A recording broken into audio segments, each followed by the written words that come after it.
संसद में थोड़ी देर में प्रधानमंत्री राष्ट्रपति के अभिभाषण पर जो चर्चा हुई है उस पर जवाब देने जा रहे हैं। इस वक्त जो दिलीप साइकिया हैं वो आसाम से जो आते हैं सांसद बनकर, वो इस वक्त अपनी बात रख रहे हैं और थोड़ी देर के बाद प्रधानमंत्री अपनी बात रखेंगे। कांग्रेस संसदीय दल के नेता अधीर रंजन चौधरी सरकार पर जमकर बरसे। फिलहाल कांग्रेस की ओर से सदन में सवालों की बौछार है और देखिए प्रधानमंत्री नरेंद्र मोदी पहुंच गए हैं सदन में और राष्ट्रपति के अभिभाषण पर जो पूरी चर्चा हुई है उस पर प्रधानमंत्री सदन में अपनी बात रखेंगे, जवाब देंगे और सीधे हम इस कार्रवाई पर बने हुए हैं क्योंकि किसी भी वक्त प्रधानमंत्री का जो जवाब है, जो भाषण है, वो सदन में शुरू हो सकता है।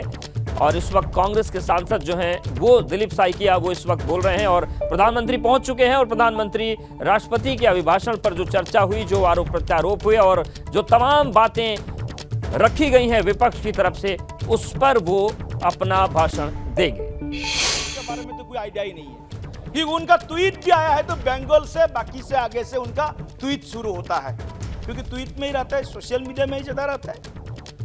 उधर नॉर्थ ईस्ट में तो गया भी नहीं, वो जो भारत जोड़ो यात्रा किया है नॉर्थ ईस्ट में तो उन्होंने कवर भी नहीं किया, छोड़ दिया क्योंकि उनके बाप दादा ने भी छोड़ दिया था नॉर्थ ईस्ट को, बाप दादा ने भी छोड़ दिया था। राहुल गांधी तो छोड़ेंगे ही नॉर्थ ईस्ट को, ये उनका तेज में है, उनका ब्लड में है। जो भी है, मैं नॉर्थ ईस्ट से बिलोंग करता हूँ अध्यक्ष महोदय।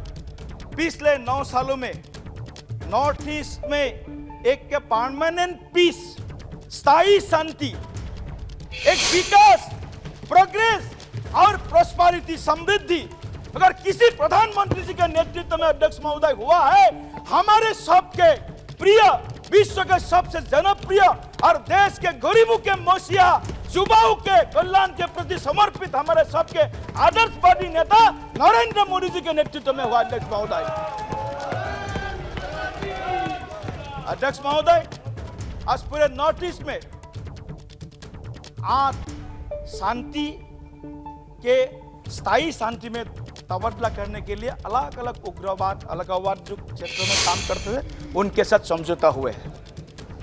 ब्रूरियांग एग्रीमेंट से लेकर के बोरो पीस एकट तक हमने 7 एग्रीमेंट किया है। आज नॉर्थ ईस्ट में एक परमानेंट एक सॉल्यूशन, जो सेपरेटिज्म, जो अलगाववाद का समस्या नॉर्थ ईस्ट में हर साल होते थे, आज 80% से ऊपर नॉर्थ ईस्ट में इंसर्जेंसी रिलेटेड जो इंसिडेंट्स होता है वो कम हो गया अध्यक्ष महोदय।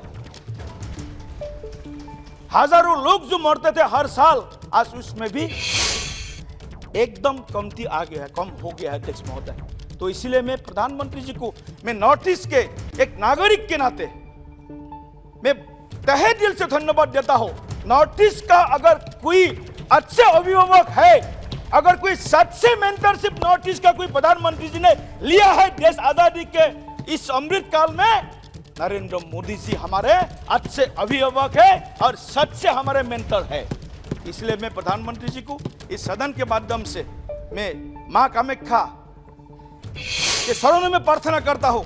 प्रधानमंत्री जी, पूरे देश के 140 करोड़ जनता आपके साथ है और इस देश को इस अमृत काल में 2047 तक भारत को विश्व गुरु बनाने में आज कोई कांग्रेस भी नहीं रुक सकता है, कोई बावपंथी भी नहीं रुक सकता है।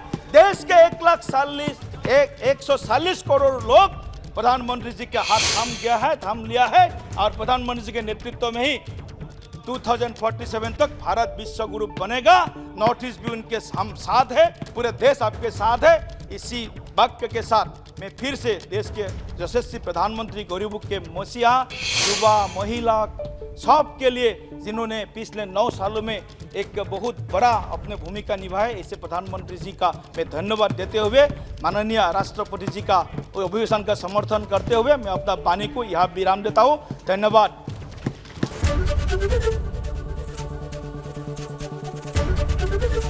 एबीपी गंगा, खबर आपकी, जुबान आपकी।